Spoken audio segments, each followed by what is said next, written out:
क्या हो रहा है? निज भाषा उन्नति। जो ये प्रस्तुत पंक्तियाँ हैं, इनमें भारतेंदु हरिजन जी अपने स्वाभिमान और अपने देश की एकता अखंडता पर प्रकाश डालते हुए कहते हैं कि हम सबको अपनी मातृभाषा का ज्ञान होना अति आवश्यक है। निज भाषा उन्नति है सब उन्नति को मूल। हमारे अपनी जो मातृभाषा है, जब उसकी उन्नति में ही सभी उन्नतियों का आधार छिपा हुआ है।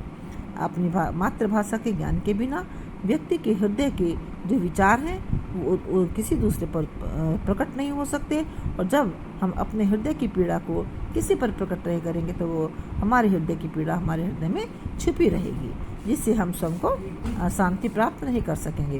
कर्म विलंब न भ्रात। और आगे संबोधित करते हुए भारतेंदु जी कहते कि भाइयों, अब तुम देरी मत करो, उठो और अपने पीड़ा को समाप्त करने के लिए और अपनी भाषा की उन्नति करो, क्योंकि सबसे पहले जब आप अपनी मातृभाषा की उन्नति करेंगे तब आप सभी तरह से उन्नति प्राप्त कर पाओगे। प्रचलित करो जहान में निज भाषा करी जतन, राजकाज दरबार में फैलाओ ये रत्न।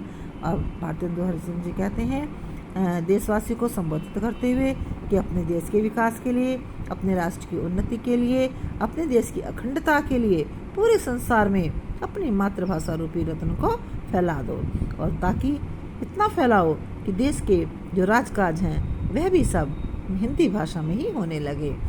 आगे जो है भारतेंदु हरिजन जी अपनी मातृभाषा के विकास पर प्रकाश डालते कहते हैं कि जब भी आप बात करें अपने पुत्र से, सुसो 300 मीत भ्रतन सो दिन रात, जो भाषा मत कीजिए निज मन की बहुतात। कि आप अपने पुत्र से, पत्नी से, मित्र से अथवा सेवकों से दिन में रात में कभी भी बात करें, तब तुम अपने भाषा को मत कर उसको गहन चिंतन करते हुए अपने मन की बात अपने सहयोगियों से करें। निज भाषा निज धर्म निज मान कर्म व्यवहार। और अपनी भाषा, मातृभाषा वही अपना धर्म होता है। अपनी मातृभाषा से ही हमारा सम्मान होता है, और हम अपने कर्म से और व्यवहार से अपनी मातृभाषा को ही अपने व्यवहार में लाएं।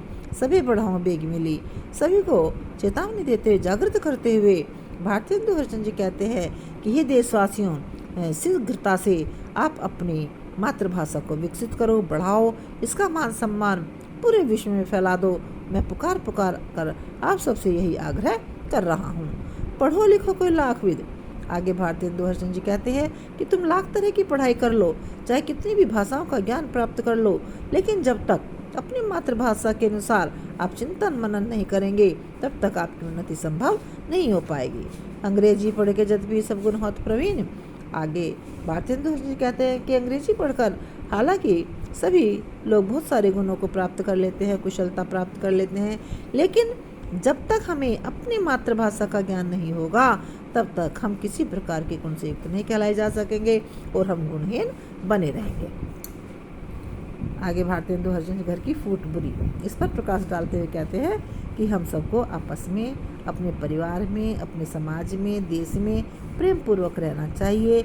हमें अपने देश में फूट नहीं डालनी चाहिए। और आगे कहते हैं कि हे देशवासियों, इस संसार में घर की फूट सबसे बुरी होती है। घर के फूटे सो बिनसाए सुबरन। देखिए, घर में फूट पड़ने के कारण ही जो सोने की लंका थी वो जलकर राख हो गई थी।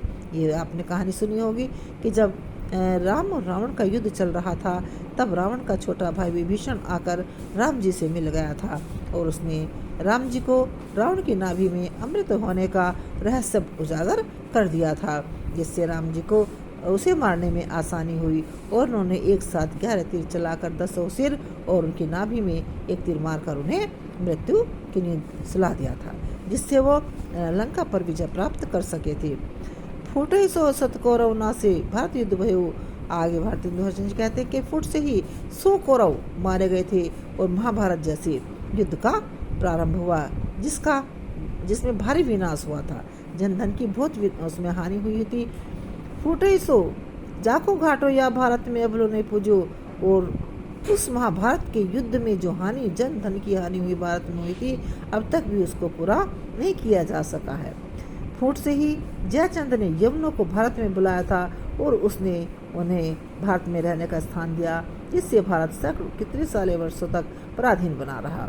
जाको फल अब लो, और उसका फल अब तक हमारा देश भुगत रहा है और इतने लंबे समय तक गुलाम रहे, लेकिन अब तक भी हमारा देश उस तरह उसकी आज़ादी मतलब पूर्ण स्वतंत्रता को प्राप्त करने में उसे बहुत मुश्किल हो रही है।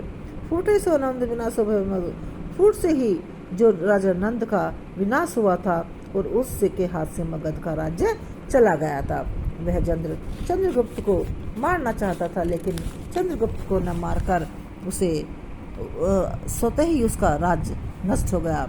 जो जग में धन मान, यदि आप इस संसार में धन मान सम्मान शक्ति प्राप्त करना चाहते हैं, तब आप अपने से बना कर रखो और आपस में एक दूसरे के प्रति विद्वेष ना करो, फूट ना डालो, बल्कि प्रेम की भावना रखो। तो अपने घर में भूले फूट कर, यदि आप सब इस संसार में धन सम्मान प्राप्त करना चाहते हैं तो कभी भी भूल से भी अपने घर में फूट ना डालो। ऐसा भारतेंदु हरिश्चंद्र सभी को सचेत करते हुए कह रहे हैं।